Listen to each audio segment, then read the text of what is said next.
Can Depo-Provera cause brain tumors in women? That's the question at the center of thousands of lawsuits. The lawsuits primarily focused on the product labeling because for many years, the potential risk of meningioma was not included in the product labeling or prescribing information. Now, according to Pfizer, the FDA previously determined that there was not enough evidence that required that warning. However, about 6 months ago, the prescribing information was updated and included a warning regarding the meningioma after additional evidence emerged. Now, let's put this lawsuits discussion to the side and let's focus on the biology.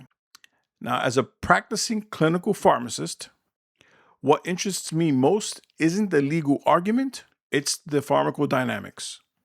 In other words, what is the medication actually doing inside of the body? Let's start with the tumor. Meningioma is a tumor that develops from the meninges. Meninges are a protective layer that surrounds the brain. More specifically, the meningiomas arise from the arachnoid cap cells, which is located between the arachnoid matter and the dura mater. Like virtually every cell in the body, arachnoid cap cells contain receptors. The receptors that matter here most is the progesterone receptors.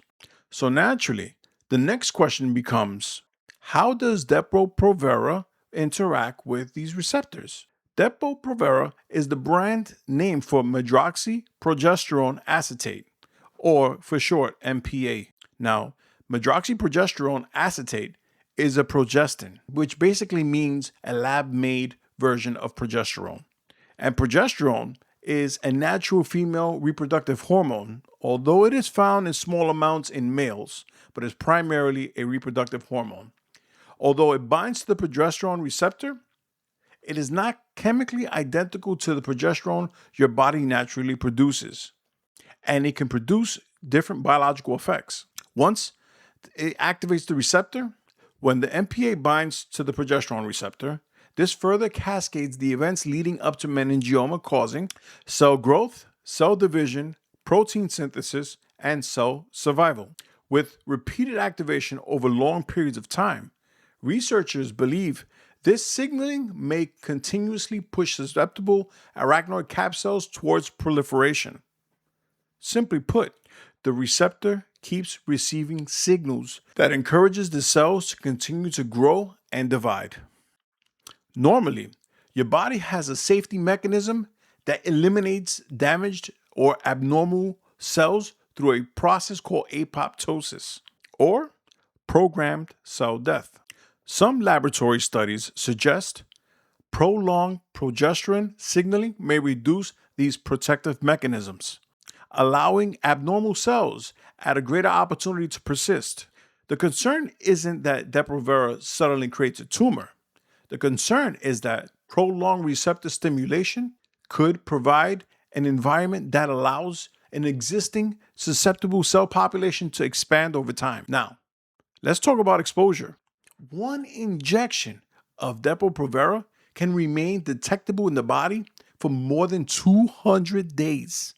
Since the contraceptive injection is typically administered every 3 months, many women experience years of continuous exposure, especially if the woman is being seen by multiple providers. That means progesterone receptors may be repeatedly stimulated without long periods of recovery between doses. Another important point is that MPA is a small lipophilic molecule. Because of that, it can cross biological membranes, including the blood-brain barrier, allowing it to reach the meninges where those progesterone receptors are located.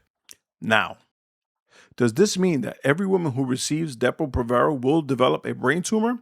Absolutely not. The vast majority will probably never develop the meningioma. But could prolonged exposure increase the risk in certain susceptible women? That's a scientific question researchers are trying to answer. One of the most influential studies comes out of France, and it was published in the British Medical Journal. The investigators found an association between prolonged use of medroxyprogesterone acetate and the increased risk for meningioma. An association does not prove causation. But when you combine epidemiologic evidence with a biologically plausible mechanism involving progesterone receptor activation, it provides a strong rationale for continued research. And that's why this topic has become so important, not only in medicine, but also in the courtroom.